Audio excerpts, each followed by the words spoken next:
Europe 1. Le grand direct des médias, Jean-Marc Morandini. Et c'est l'événement ce soir à partir de 18h30 sur France 2. Laurent Ruquier de retour en Access Prime Time, une émission très attendue. Ça s'appelle l'émission pour tous. Laurent Ruquier, bonjour. Bonjour. Merci d'être avec nous sur Europe 1. Le principe de cette émission à partir de ce soir, très attendue, c'est quoi? C'est de commenter l'actualité. Ça ressemble à ce que vous faites sur Europe 1? Non, pas du tout. Justement, évidemment, on va commenter l'actualité, mais ça ne ressemblera pas à ce qu'on fait sur Europe parce qu'il y a un concept un peu différent sous forme de questions. Je veux pas tout dire parce que j'ai envie que ce soir à 18h30, il y ait encore des surprises. Mais ce qui est certain, c'est que la surprise va porter sur la présence du public et des spectateurs qui vont énormément intervenir dans l'émission. C'est ça la nouveauté, l'originalité. Parce que justement, j'avais pas envie de revenir avec la même chose. Puis j'avais envie surtout de faire taire tous ceux qui pensent qu'on va faire exactement pareil. C'est-à-dire moi avec une bande autour et on va parler entre nous et commenter l'actualité entre nous. D'abord, on le fait déjà effectivement l'après-midi sur Europe 1. On l'a fait pendant 8 saisons sur France 2 avec On a tout essayé, même si c'était sous forme aussi de tests. Bon, voilà. Mais là, non, ce sera tout à fait différent. Ce sera plus des débats. C'est vraiment des débats auxquels on va assister à partir de ce soir à 18h30. Est-ce qu'il n'y a pas trop de talk-show à la télé? Mais justement, c'est pas tout à fait un talk show. C'est pour ça aussi que j'ai pas voulu faire un talk show de plus. C'est vraiment un forum, un débat avec des personnes dans le public qui vont discuter avec ma bande, avec ceux que j'appelle les pensionnaires. C'est quoi vos chances de réussite d'après vous? Quoi, alors là, je vous répondrai demain. Demain, mais on aura tous la réponse demain. Oui, parce que moi, contrairement à beaucoup de gens, je pense que peut-être je devrais pas dire ça, c'est pas très prudent de ma part, mais je pense que dès demain on saura si on a une chance. Bon, on peut. On aura une tendance en tout cas. On peut encore améliorer les choses, évidemment. Mais enfin, je pense que voilà, si c'est une catastrophe demain, voilà, c'est foutu, quoi. Une catastrophe, c'est quoi en termes d'audience? Une catastrophe, c'est 3%, 4% de part de marché. Ça, il y a assez peu de chance. Mais c'est quoi? C'est 1,5 million à peu près? Ne me posez pas des questions en nombre parce que je n'y connais rien. Mais aujourd'hui, c'est une tranche qui fait à peu près 2 millions entre 19h30 et 20h. Mon ambition, alors vous voulez que je vous dise mon ambition, c'est de faire aussi bien que Nagui dans la tranche entre 19h et 19h50, parce que quand même il fait un score plutôt honorable. Aujourd'hui, c'est pas facile à faire, 10 à 11% de part de marché sur France 2 à cette heure-là, et il y arrivait, Nagui. Donc c'est de faire aussi bien, mais le but de la chaîne et mon but à moi, c'est de faire à peu près aussi bien dans la première partie de l'émission, c'est-à-dire entre 18h30 et 19h. En gros, c'est d'essayer d'égaliser l'audience pendant toute la durée de l'émission. C'est-à-dire vous retrouvez à une moyenne autour de 2 millions en fait. Voilà. Quand on prend 18h30... Vous connaissez les chiffres mieux que moi. Jusqu'à 20h. Est-ce que France 2 n'a pas fait une connerie en vous mettant pas dès le mois de septembre? Alors ça, j'en sais rien. Ça, c'est à eux de... Non, mais vous avez un avis? Oui et non, parce que je pense que c'est bien aussi de la part d'une chaîne de tenter les choses, d'être un peu culotté, d'être gonflé. C'était gonflé. On peut au moins leur reconnaître ça. Osons. Voilà, de mettre...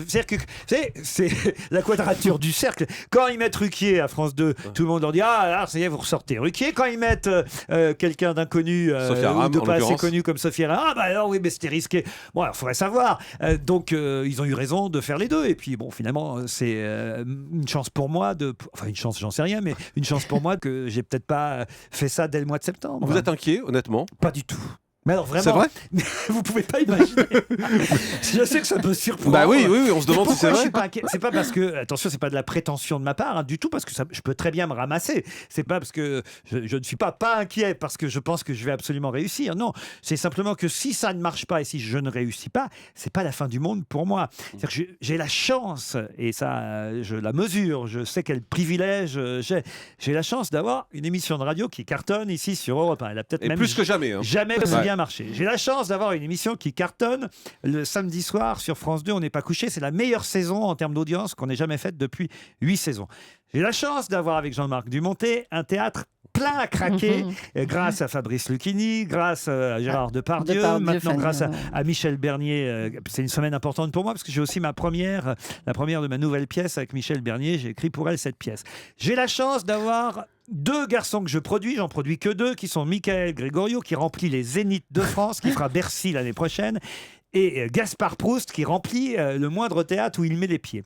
Alors, qu'est-ce que vous voulez qu'il m'arrive? Alors, je vais vous poser la question autrement, Laurent. Mais pourquoi vous allez vous emmerder à faire le 18h30 alors? Mais justement, par goût du challenge, parce que ça m'amuse, parce que c'est sympa de relever les défis, parce que j'ai envie que ma vie bouge. Mais justement, il n'y a rien de mieux que de faire ça en étant serein, en disant si ça marche pas, c'est pas grave. Voilà.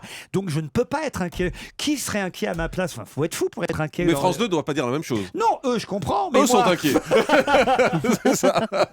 Eux sont inquiets et même très inquiets parce que c'est un vrai pari. On sait que c'est capital en matière de publicité, cet Access. Bien sûr, c'est capital en matière de pub et c'est pour ça aussi qu'il fallait aussi faire du sûr. Alors quand on me reproche parfois de faire ça avec une partie de ma bande, j'ai bien une partie parce qu'il y aura des gens nouveaux. Il y a qui de nouveau? Des tas de gens. Alors, je vais essayer d'oublier personne, mais c'est jamais simple dans ces cas-là. Il y a la comédienne Gwendoline Amon qui nous a rejoint. On a fait des pilotes en plus, donc je sais de quoi je parle parce qu'on a un écrivain qui s'appelle Charles Consigny qui a été excellent dans les tests qu'on a fait la semaine dernière. Il y a le petit Stéphane Bach qu'on n'a quand même pas trop vu à la télévision, même s'il faisait déjà partie de ma bande à la radio l'année dernière. Il y a des gens, tiens, il y a quelqu'un que j'avais repéré chez vous, Louis Morin, qu'on va récupérer. Voilà, non, il y a des tas de noms et de visages nouveaux dans l'émission. Mais je vais vous dire, les visages les plus nouveaux qu'on verra, ce sera les visages des gens du public. Et ils ne seront pas seulement là en public potiche, ce sera un public qui pourra intervenir quand il en aura envie, puisqu'il y aura 3 à 4 micros qui circuleront dans le public. Et croyez-moi, sur les tests qu'on a fait, les gens ont des choses à dire. Vraie interaction, en tout cas. Ça vous a énervé les premières critiques qu'il y a eu sur vous? Ce qui est énervant, c'est d'entendre des gens qui parlent sans savoir. C'est-à-dire qu'ils ne savent pas du tout ce qu'on va faire. Et d'ailleurs, personne, à part nous, ne sait exactement, puisque c'est ce soir à 18h30 qu'on comprendra exactement le concept de l'émission. Enfin, vous, moi, je l'ai compris depuis un moment, je vous rassure. Mais donc c'est assez énervant de voir des gens gloser, parler, sans savoir de quoi il s'agit. Cette tranche de l'Access Prime Time est devenue capitale. On regarde les chiffres, on analyse les chiffres. Donc ça veut dire que vous allez vous retrouver encore plus exposé, presque que vous l'étiez il y a quelques années quand vous faisiez cet Access. Oh, pas plus que quand je faisais, on a tout essayé, à peu près autant. Ce qui a changé, vous avez raison, c'est le fait qu'aujourd'hui on scrute bien plus les chiffres. Vous, Jean-Marc, mais pas seulement vous. Twitter, les réseaux sociaux. C'est vrai que voilà, on a. Mais ça m'arrange.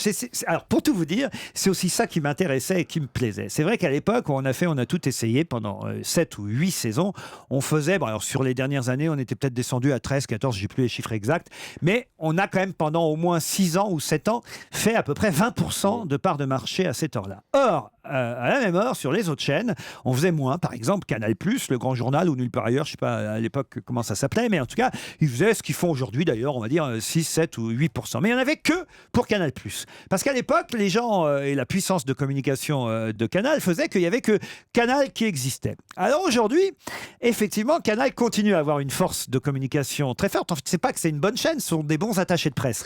Et ils sont très très forts et avec D8 et avec Canal. Et ils nous font croire chaque soir que la majorité des Français et des téléspectateurs regardent ou le Grand Journal ou Touche pas à mon poste. Mais maintenant que les chiffres sont sur tous les réseaux sociaux, que les chiffres sont sur le moindre journal, que vous allez les donner tous les matins et beaucoup d'autres, oui, j'avais envie de revenir pour leur montrer que je vais faire effectivement plus que D8 ou que le Grand Journal. Et ben voilà, ça c'est un pari en tout cas. Et que maintenant, ça se saura. Voilà, ça c'est un pari en tout cas. C'est vrai que c'est important ces chiffres, ça communique beaucoup là-dessus. On a vu une interview dans le magazine GQ de Cyril Hanouna qui disait d'ailleurs qu'il avait un autre défi. Lui, il veut aller contre vous le samedi soir. Je ne sais pas si vous avez vu cette interview. Bien, il a raison. Vous l'avez vu ou pas, non? Non, vous avez non, vu non. Ça il a dit, pour la rentrée, je suis en train de réfléchir à une émission en direct le samedi soir, en deuxième partie de soirée, face à Laurent Ruquier s'il est toujours là. Les gens vont devoir me défier, nom de code du programme, toute la France contre moi. Écoutez, je suis toujours là et il a raison d'être ambitieux. Cyril, il faut qu'il le soit et il démarre. Donc il démarre. Oui, ouais. Et en tout cas, voilà, il commence à avoir un vrai succès. Il faut lui reconnaître ça. Il a du talent, un talent d'animateur de bande. Mais c'est vrai. Écoutez, moi aussi, quand je suis arrivé, j'avais envie de dégommer les vieux. Et c'est ce qu'il veut faire. Il veut vous dégommer? Il y a de la place pour lui. Non, mais pourquoi il voudrait me dégommer?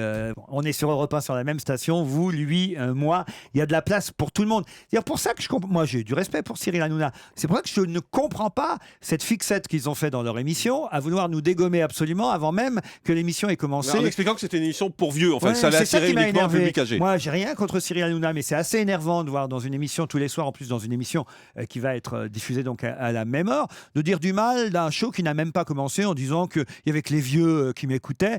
J'espère que tous les vieux qui regardaient Touche pas à mon poste ont été suffisamment insultés pour venir me regarder à partir de ce soir, 18h30 jusqu'à 19h50 sur France 2. Voilà, le message est lancé. Le grand direct des médias, Jean-Marc Morandini.